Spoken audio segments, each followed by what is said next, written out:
All right, hello wine drinking people. Time for more of what I've had to drink yesterday, and always happy to see our friends from Champagne, especially since we found out that champagne is good for your brain. That's right, keeps you from getting Alzheimer's.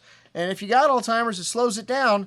And if you got it real bad, you drink enough champagne, you don't really care anymore. Anyways, Bruno Paillard, one of our favorite small producers here. These are an artisan. They own 32 hectares of vineyards, 90 plots and 15 different villages, 1/2 Grand Cru, 60% of the fruit that they need. They have access from other growers, though. 35 of the 320 villages in Champagne. This is how you make a complex wine with all these different fruit sources. The Champagne Premier Cru Extra Brut, as all these wines are Extra Brut in style, 4.5 grams of sugar or less is what Extra Brut is, making them a very fresh and clean style. And they go back 20 years of reserve wines, almost like a Solera system with this wine. Quince and ripe tree fruit, 3 years on the lees. This wine's got a good amount of that leesy kind of fresh baked bread character, a little hazelnut nutty character coming out. Nice chalky, minerally nuance to the finish. Nice effervescence here. A little bit light effervescence, and this one was disgorged in 2014. I don't know if it was just this bottle, but excellent nonetheless. Bruno Paillard Champagne Blanc de Blanc. This is from Mesnil, Ogier, and Cuvee, all Grand Cru, 4 years on the lees. And this wine has got a good amount of ripe apple, kind of a pear rather, and pineapple, citrus fruit, hints of almonds and white flowers on the nose.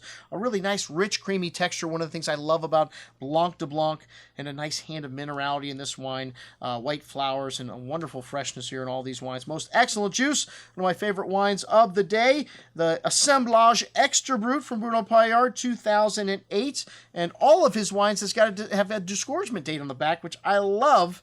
A little hard to read, some of them, but this is a blend of all three grape varietals. Got a lovely lemon, citrus, and green apple fruit here on the nose. Hints of white flowers, candied gingered spice. Really smooth and creamy wine on the tongue. Firm hand of acidity, almost a honey-like character coming out as this wine opens up. A lovely tongue-tingly minerality through the finish. Excellent juice. And then on to the Rosé Premier Cru Extra Brut, disgorged in February of 2014. And they make 6 different cuvées. I think we had all of them this afternoon. This wine's got a really strong, briny, almost a shrimp-like quality to the light red berry fruit. Very distinctive. Raspberry, strawberry, a little orange peel note coming out as this wine opens up. They do both Saignée and still wet red to make this rosé, which is very unique. I don't know of another producer that I know of that makes rosé like this. Lovely rose petal nuance and a really elegant style of rosé here. That orange peel citrus note coming out at the end as well. All right, the 2003 NPU Champagne Non Plus Ultra, and it's a blend of 50-50 Chardonnay and Pinot. And this has got a really rich nose, kind of fat, ripe tree fruit and apricot. It's a honeyed character to it. 2003, a hot year. Very fruity, some brioche, toasty notes, fat and rich, even on the second day, lasting very nicely. A little slightly oxidative character, but nice brightness in this wine for a 2003. Succulent, ripe tree fruit, and still a firm hand of acidity. Fat and rich, but still balanced. This wine's got nice freshness and nice tongue-tingling minerality, man. One of my favorite champagnes in this lineup.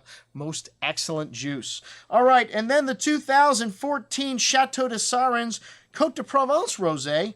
Well, the typical Cote de Provence Rosé, not your typical way to end a champagne tasting, but Cinsault Syrah Mourvedre roll, which is Vermentino in the blend here. A nice amount of minerality, that seashell character, pretty floral notes, and hibiscus flowers. Really bright and refreshing. A little bit of that perfume florally character at the end, along with that briny minerality. Very good juice.